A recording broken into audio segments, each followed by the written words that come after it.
Why is Batman Arkham Knight still such a good game? There's a lot of stuff that people have been hating about Batman Arkham Knight, a lot of reviews about Batman Arkham Knight, and now here in 2020, it's still one of the most hated Arkham games. Not maybe as hated as Arkham Origins, but definitely on that list. I'm going to be going over in this video why Batman Arkham Knight is still such a good game here now in this year.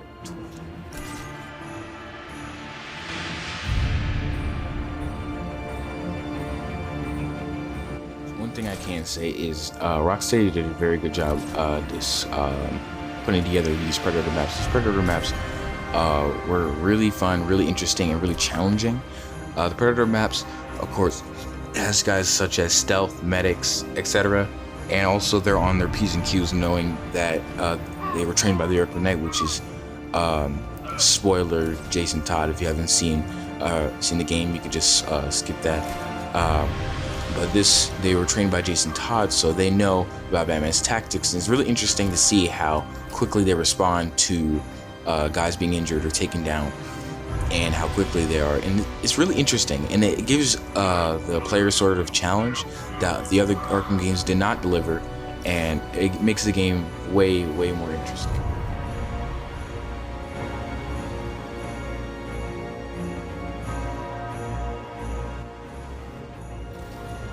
Now, a lot of people don't like this storyline, and a lot of people do. It's a back and forth thing. One thing I do like is that there's a lot of plot twists. There's a lot of plot twists with in between the game, towards the end of the game, etc. And it's really interesting to see how it all plays out, because at the beginning you get the message that Jim Gordon says, "This is how it happened. This is how the Joker died." Just by that statement, you know the storyline of the game is going to be really interesting, really cool.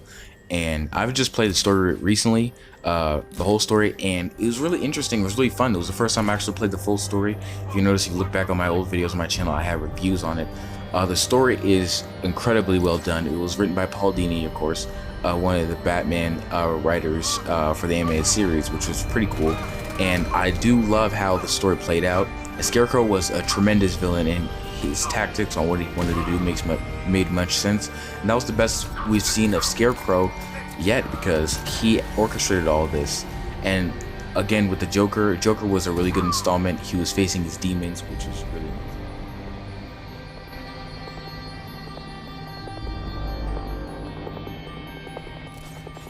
The last installment of the Arkham series had one of the best graphics I've seen in an Arkham game, of course, because it was released on the next gen for that time, during next gen graphics, and it was pretty amazing. Arkham Origins was a pretty good game, but it wasn't released on the next gen graphics because it came out within the year. So of course Batman Arkham Knight got that upgrade, which was pretty amazing, and I do love it. And the mechanics, they changed the mechanics, like with the Batmobile and stuff like that. I played a lot of Arkham City and Arkham Origins recently, almost finished the entire story on Arkham Origins, and I'll be reviewing that in another video. But playing this, it was crazy. It was incredible how they just changed the mechanics. I had to figure out what the detective vision was. It's great to have easier access to side missions and stuff like that, and how you can get there quickly with the Batmobile too. The Batmobile is really fun, and yeah, so it's a lot easier. It's a lot better than they did in the previous installments, and I'm just really impressed with what the work.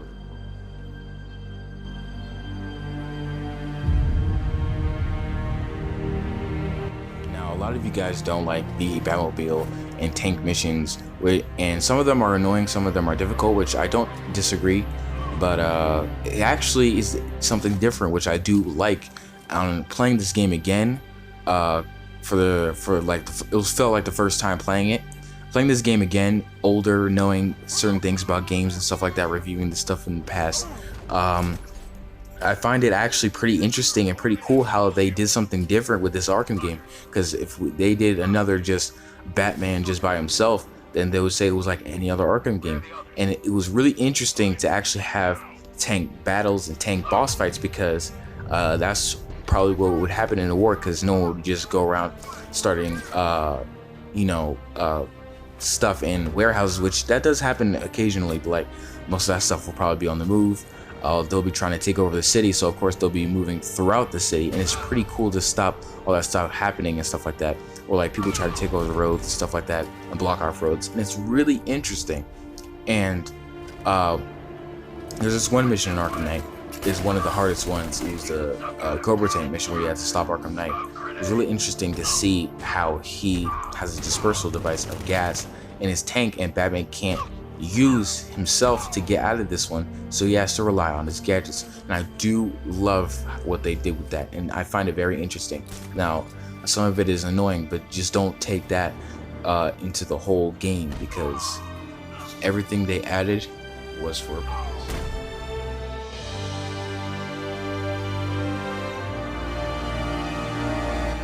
What they did with the gadgets was incredible. I do enjoy what they did with the gadgets. They changed the gadgets, they changed the mechanic of the gadgets. It's easier to knock people out with batarangs now. Of course, you could do that in previous Arkham games, but you could do a whole lot of stuff like the Disruptor. For instance, the Disruptor, you can disrupt things way more vastly than you could in Arkham Origins. The Disruptor is more useful. You can sabotage gun things that you, like gun boxes that you cannot sabotage in previous games, which is a really good help. On top of disrupting guns, you can disrupt tanks and stuff, and that makes the game a lot more easier. And the more upgrades you get, the better it is. And with the tech is incredible. How you navigate through the map of Gotham City is a lot easier than you would in any other Arkham game. And how they set up the tech in this game is incredible, and what they did with it is amazing. Like even stealth guys now, they're stealth guys. It makes the guys more challenging to see, and they changed the tech of how they can hide themselves under Batman's detective vision, and it's really cool. And I do love what they did with that.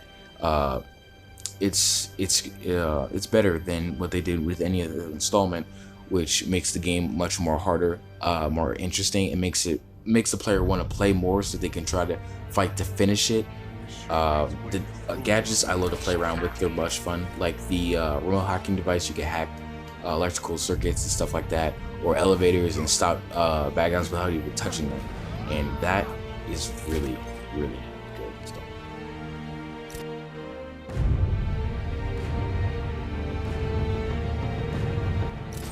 In this game, they showed a lot of lessons learned and morals and stuff like that. Batman has to face his greatest fear, the Joker. He also comes in terms with his dead surrogate son, Jason Todd. He comes with a lot of guilt, a lot of triumph, and how he overcomes this and learns more and more as he's progressing is amazing. And he's in his prime right now. Back in Arkham Origins, when he learned those lessons, it was interesting because we saw how he would grow into the Kevin Conroy Batman we all know and love. Now we're looking at Kevin Conroy Batman, all known. He's 45 years old, maybe. He knows what he's doing. He knows he's been doing this for a while, and he's still learning lessons. He has to come in face with his kill rule. He has to come into contact with his greatest arch nemesis. He has to face his greatest fear, something that he's buried for a long time. And it's really amazing how this is all brought out. He goes back and forth with Jim Gordon because he portrayed Jim Gordon, Gordon felt like, in Arkham Knight when he found out about Barbara working for him. And it was really incredible to watch this come again, because he learns how to be the best version of himself. He learns that these guys are gonna keep coming to you. I need to do what has to be done to protect my family. And just that statement, to protect my family, there's nothing more important than family. That's what initiates the Nightfall Protocol, with of course the password being his mother's name, Martha Wayne. So I find that very interesting, and it's really cool. What they did with Arkham Knight was amazing. So I hope you guys all enjoyed this review. Please just remember to like, comment, subscribe, share my videos, and my 400. Thanks guys. Yeah, so just stay tuned for more videos. I'll be doing another review probably tomorrow, editing, and then dropping the day after. So anyway guys, that was it for me. I'm BLG. Everybody go. Peace out and see you.